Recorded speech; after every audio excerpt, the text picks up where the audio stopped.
नमस्कार, मैं कामिनी शर्मा और आप देख रहे हैं न्यूज़ चमकता भारत। और अब बात करेंगे पेट्रोल डीजल में बढ़ते दर को लेकर। कांग्रेस पार्टी के आंदोलन अब सड़कों पर उतर आए हैं, जहां साइकिल रैली में कार्यकर्ताओं की काफ़ी भीड़ उमड़ी है। पार्टी के नेशनल प्रवक्ता गौरव भल्लभ ने कहा कि जनता का मुद्दा पार्टी लड़ रही है, जिससे आखिरी दम तक पार्टी लड़ेगी। देश की राजनीति में विपक्ष की भूमिका में कांग्रेस अब दिखने लगी है। देशव्यापी आंदोलन के रूप में कांग्रेस पार्टी साइकिल रैली के माध्यम से सड़कों पर आंदोलन कर रही है, जिस कड़ी में आज जमशेदपुर के बिष्टुपुर क्षेत्र से रैली निकाल पार्टी कार्यालय तिलक पुस्तकालय पहुंची, जहां मोदी मुर्दाबाद के साथ कांग्रेस जिंदाबाद का नारा गूंजा। जहां पार्टी के प्रवक्ता ने कहा, जनता का मुद्दा है जिसे कांग्रेस सड़क पर लड़ रही है। मोदी सरकार को पेट्रोल की महंगाई कम करनी ही होगी। केंद्र सरकार द्वारा बेहाता था तेल और डीजल के मूल्य वृद्धि के खिलाफ में जमशेदपुर में कांग्रेसियों ने मोटरसाइकिल रैली निकाली है। ये साइकिल रैली जो निकाली गई है, ये केंद्र सरकार को एक संदेश देने की कोशिश जमशेदपुर के कांग्रेसियों द्वारा की जा रही है, जिसमें कांग्रेस के राष्ट्रीय प्रवक्ता श्री गौरव भल्लभ भी मुख्य रूप से उपस्थित है। गौरव भल्लभ ने साफ तौर पर कहा कि केंद्र सरकार जो है झूठ मूठ का लोगों को बनाकर फुसलाकर सत्ता में आ गई और महंगाई पर काबू नहीं कर पा रही है। जिस समय चुनाव हुआ था उस वक्त बीजेपी ने यह दावा किया था कि महंगाई पर पूर्ण रूप से विराम लगाया जाएगा, पर अब तक किसी तरह का महंगाई पर किसी तरह कोई भी विराम नहीं लगाया गया है। किसानी जो है आम जनता पर बोझ बढ़ रहा है, उसको कम किया जाए। हालांकि जमशेदपुर में कोरोना फिर से अपना पैर पसार रहा है, जिसको देखते हुए जिला प्रशासन उपायुक्त द्वारा पुनः जिले में हाई अलर्ट घोषित की गई है। फिर भी किसी तरह की यहाँ पर इस साइकिल रैली में कोई सोशल डिस्टेंसिंग नहीं देखने को मिल रहा है।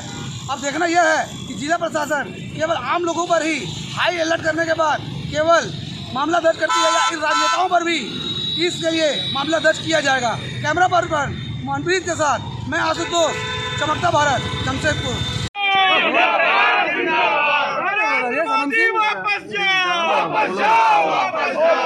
कम करना होगा, रसोई गैस का दाम कम करना होगा, राहुल सोनिया जिंदाबाद, कांग्रेस पार्टी जिंदाबाद। थोड़ा सा अपनी आज देश के सामने मुख्य मुद्दे क्या है? देश के सामने मुख्य मुद्दा है कि आज देश में पेट्रोल 100 रुपये प्रति लीटर और देश के बड़े भाग में डीजल 90 रुपये प्रति लीटर बिक रहा है। देश का मुख्य मुद्दा ये है आज कि पिछले 75 दिनों में रसोई गैस के सिलेंडर के दाम 175 रुपये बढ़े हैं।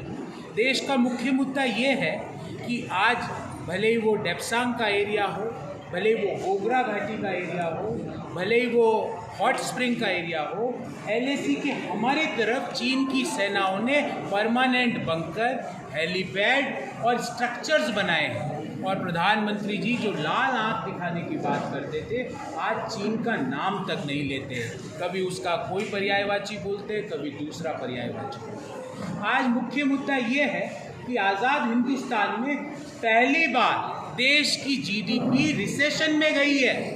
आज मुख्य मुद्दा ये है देश के सामने कि किस तरह महिलाओं के ऊपर उत्तर प्रदेश हो, हरियाणा हो या भाजपा शासित अन्य प्रदेश हो, किस तरह अत्याचार किए जा रहे हैं। आज मुख्य मुद्दा ये है कि SSC के 14,000 पदों के लिए 1,30,00,000 युवा अप्लाई करते हैं।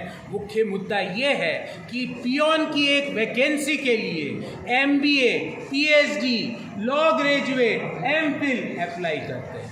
हम मुख्य मुद्दों की राजनीति आज तक करते आए हैं, आगे भी हम मुद्दों की ही बात करेंगे। आज हम GDP की बात करेंगे और पेट्रोल डीजल की बात करेंगे। आज सवेरे जब दिल्ली से आ रहा था तो एक मुख्य राष्ट्रीय चैनल के हमारे पत्रकार मित्र ने पूछा मेरे को फ़ोन करके कि हमने सुना आप झारखंड जा रहे हैं, किस मुद्दे पर प्रेस कॉन्फ्रेंस है? मैंने कहा GDP के मुद्दे। बोले अच्छा GDP गिर रही है? मैंने कहा नहीं साहब, GDP का तो नाम चेंज हो गया है मोदी सरकार में। अब GDP गिर नहीं रही, बढ़ रही है, क्योंकि GDP का नाम है गैस, डीजल और पेट्रोल। तो मोदी जी ने GDP का नाम चेंज कर दिया, जिस तरह सरदार पटेल की विरासत को अपने नाम से उन्होंने बना दिया। जिस तरह आप सरदार पटेल जी का नाम उस शिलालेख से तो हटा सकते हो स्टेडियम के, पर एक हिंदुस्तानी के दिल से कैसे हटाओगे? जब वो सरदार पटेल का नाम सुनता है तो उसकी आंखों में आंसू होते हैं और सिर फक्र से ऊंचा उठ जाता है। वो उस दिल से आप उनका नाम कैसे हटाओगे?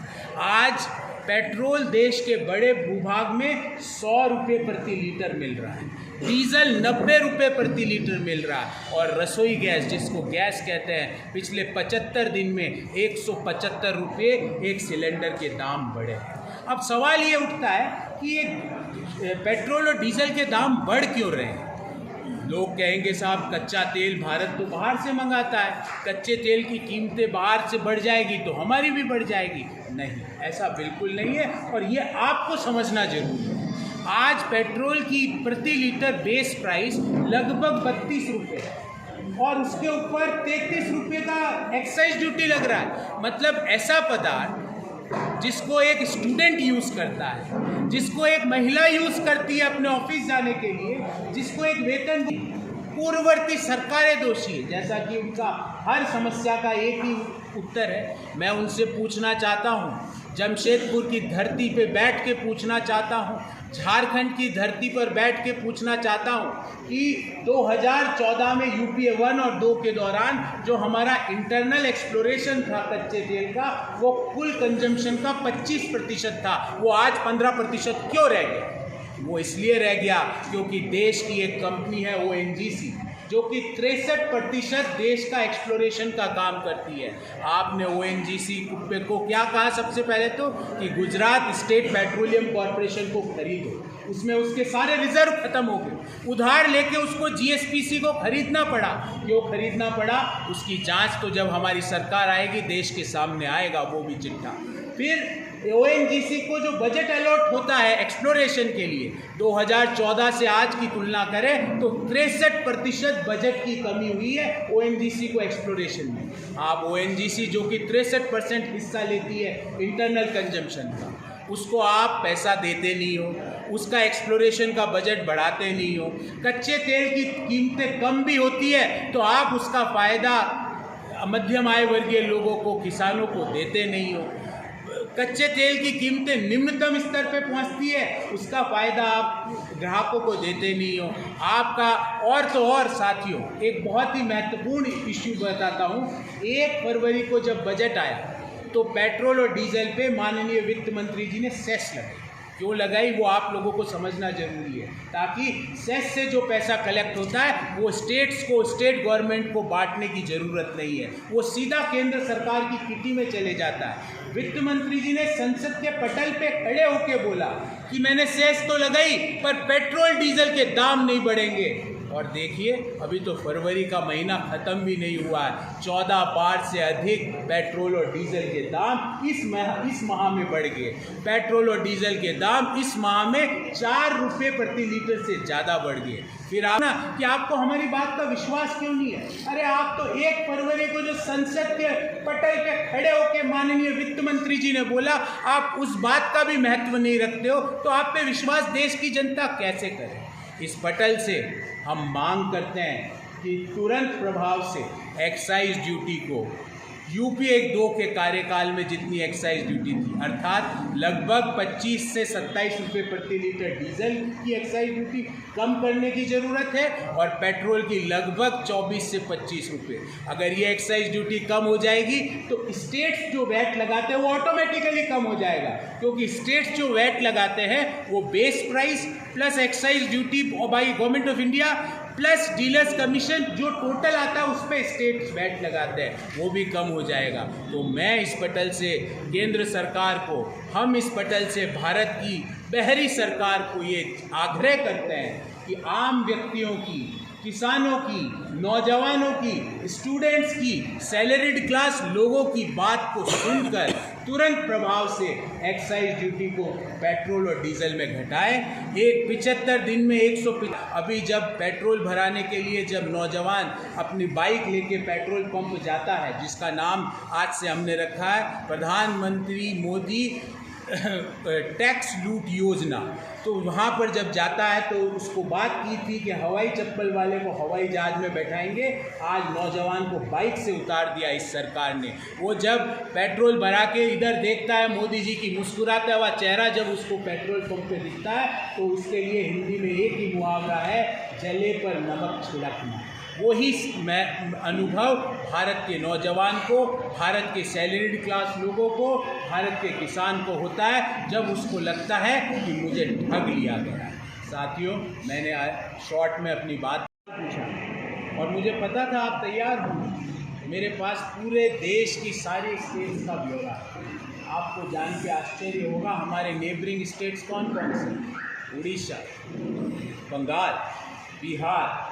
हम वैट के रूप में इन तीनों स्टेट से कम एक्साइज ड्यूटी पेट्रोल और डीजल पर लेते हैं। और मैं आपको फिर चेत बोलता हूँ कि हम लोगों के दर्द को समझते हैं, हमारी सरकार लोगों के दर्द को समझती है। पर सवाल महत्वपूर्ण ये है कि जिन लोगों ने 800% बढ़ाया उन लोगों को कम करने की ज़रूरत है कि जिन्होंने 1-2% बढ़ाया उन लोगों को कम करने की ज़रूरत है। सवाल महत्वपूर्ण ये है कि जिन लोगों ने 250% पेट्रोल पे एक्साइज ड्यूटी बढ़ाई उनको कम करने की ज़रूरत है कि हमें कम करने की ज़रूरत है। और मित्र, आपने जो सवाल पूछा, अगर एक्साइज ड्यूटी भारत सरकार की कम हो जाएगी तो स्टेट गवर्नमेंट की, सारे स्टेट गवर्नमेंट की वैट कम हो जाएगी, क्योंकि वैट के लिए जो अमाउंट आता है वो होता है base price plus excise duty और by government of India plus dealers commission, उसके प्रतिशत के रूप में वैट लगता है। तो अगर आप एक्साइज ड्यूटी मान लीजिए 10 रुपये प्रति लीटर घटाते हैं तो उसका इम्पैक्ट ग्राहक को लगभग 14-15 रुपये प्रति लीटर के आसपास पड़ता है, क्योंकि ऑटोमेटिकली जो वैट का प्रतिशत है स्टेट गवर्नमेंट्स का वो कंपोजिट नंबर पे है। गांधी जी का बयान को आपको सही दृष्टि में समझना पड़ेगा, और बयान क्या है वो भी मैं बताता हूँ। राहुल गांधी जी ने कहा है कि देश में मुद्दों की राजनीति होनी चाहिए, राजनीति का मुद्दा नहीं होना चाहिए। राहुल गांधी जी ने कहा है देश में राजनीति का धर्म होना चाहिए, धर्म की राजनीति नहीं होनी चाहिए। राहुल गांधी जी ने कहा है देश में भाईचारे की राजनीति होनी चाहिए, नफरत और घृणा की नहीं होनी चाहिए।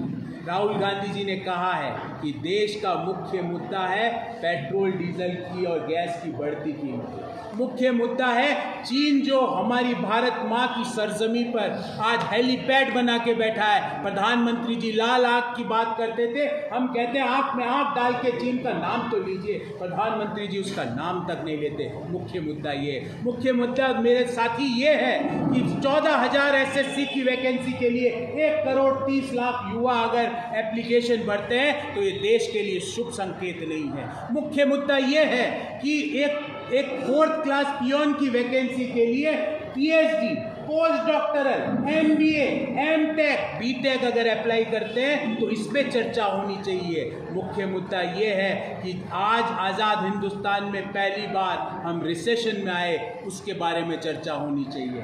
क्या राहुल गांधी जी कहना चाहते हैं कि देश में इस बारे में चर्चा नहीं होनी चाहिए कि इसकी 50 करोड़ की गर्लफ्रेंड? इस बारे में चर्चा का हिंदुस्तान के लोकतंत्र में कोई स्थान नहीं है जब विपक्षी दल के नेताओं के लिए जर्सी गाय, हाइब्रिड बछड़े जैसे शब्दों का प्रयोग किया जाता है। हिंदुस्तान की सभ्यता में इस प्रकार की चर्चाओं का कोई महत्व नहीं है। जब देश के जाने माने अर्थशास्त्री 10 साल तक हिंदुस्तान का नेतृत्व कर चुके प्रधानमंत्री डॉक्टर मनमोहन सिंह जी के लिए कहा जाता है कि ये तो बाथरूम में झांकते हैं। मुख्य मुद्दा ये नहीं हो सकता हिंदुस्तान का जब देश के गृह मंत्री राष्ट्रपिता महात्मा गांधी जी को कहते हैं ये तो चतुर बनिया था।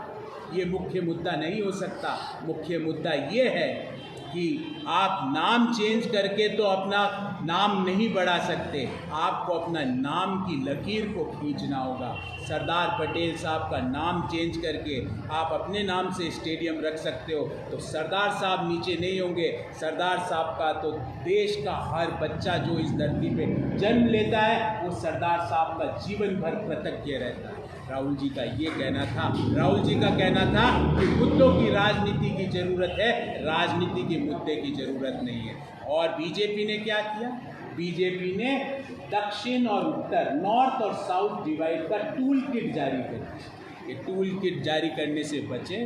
राष्ट्रहित में निर्णय लें, रोजगार के बारे में सोचें, देश की ज्वलंत समस्याओं के बारे में अवगत कराएं। और मैं हमेशा कहता हूं कि आप तो 56 इंच की बात करते थे, हम तो कह रहे हैं जितने इंच का आपका सीना है इतना ही ठीक है, पर उस सीने के साथ आंख में आंख डाल के चीन को ये तो बोलिए, हे गुस्ताख चीन, तुमने भारत माँ की सरजमीन पर कैसे कब्जा कर रखा है। हम बोल रहे हैं, हमारा हर नेता बोल रहा है, पर प्रधानमंत्री जी नहीं बोल पाते। कभी बोलते हैं ना कोई घुसा है ना कोई घुसा हुआ है, रक्षा मंत्री जी कहते हैं वो पीछे जा रहा है। साथियों आप बताइए, जब कोई घुसा ही नहीं तो पीछे कहाँ जा रहा है? वो क्या अपने देश में ही पीछे हो रहा है क्या?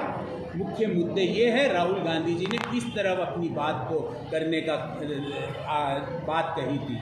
दिन भर की तमाम खबरों के साथ जुड़े रहने के लिए देखते रहिए न्यूज़ चमकता भारत। नमस्कार।